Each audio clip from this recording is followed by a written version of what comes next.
Hola a todos, les saludo con mucho gusto desde casa. Yo soy la psicóloga Francisca García y en estos minutos voy a compartir con ustedes algunas reflexiones sobre el tema estrategias de afrontamiento del estrés durante la cuarentena. Bueno, lo primero que habría para decir sobre este tema es que es complicado hablar en términos generales sobre el estrés, ¿no? El estrés es una respuesta particular, específica hacia una circunstancia o alguna situación, y es evidente que no todos respondemos de la misma manera, ¿no? Que estamos atravesados por una subjetividad, por una historia de vida, por ciertos recursos, herramientas de afrontamiento que nos permiten, bueno, adaptarnos, movilizarnos, leer, ¿no? Percibir algunas situaciones con mayor o menor angustia, ¿no? Y también estos niveles de angustia estarán relacionados con esa historia particular de la que hablo. En ese sentido, el camino, ¿no? El primer paso sería poder identificar la fuente de estrés. ¿Qué es lo que me tiene estresado? ¿No? ¿Qué es lo que me tiene agobiado?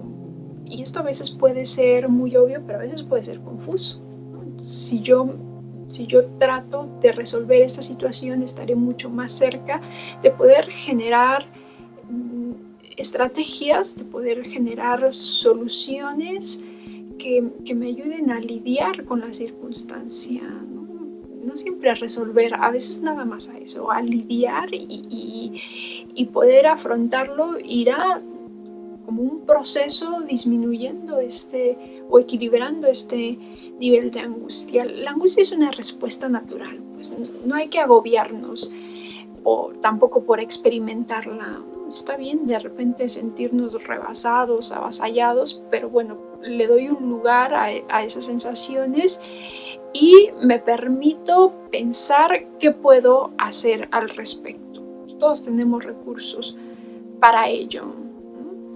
Lo que está ocurriendo ahora, el confinamiento, a algunos les angustiará más, menos, otros estarán muy a gusto, a otros lo que les angustia es cómo van a retomar cuando todo esto pase, ¿no? Esto habla de la singularidad de la diferencia.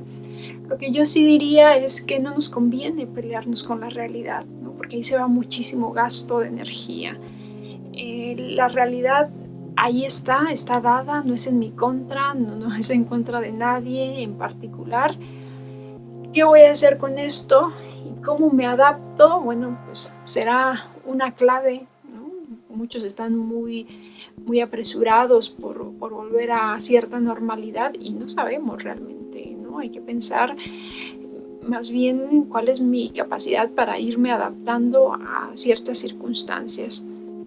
Hablaría de 3 cuestiones muy específicas que nos pueden ayudar, ¿no? La primera de ellas sería mantener las conexiones, ¿no? Con los otros. En estos tiempos de aislamiento, bueno, puede ser abrumadora la soledad. Afortunadamente la tecnología nos da un recurso para ello, ¿no? Podemos conectarnos con un otro, ¿no?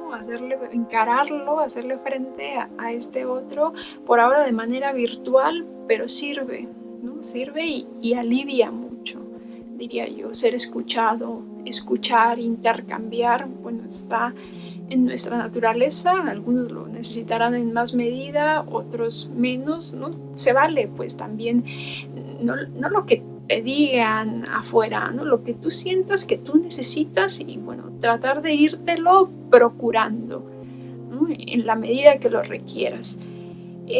Tratar de mantener estilos de vida saludables. Sabemos que hablamos de tanto la salud física como la salud emocional, no descuidar ninguna de las dos. También a tu propio ritmo, ¿no?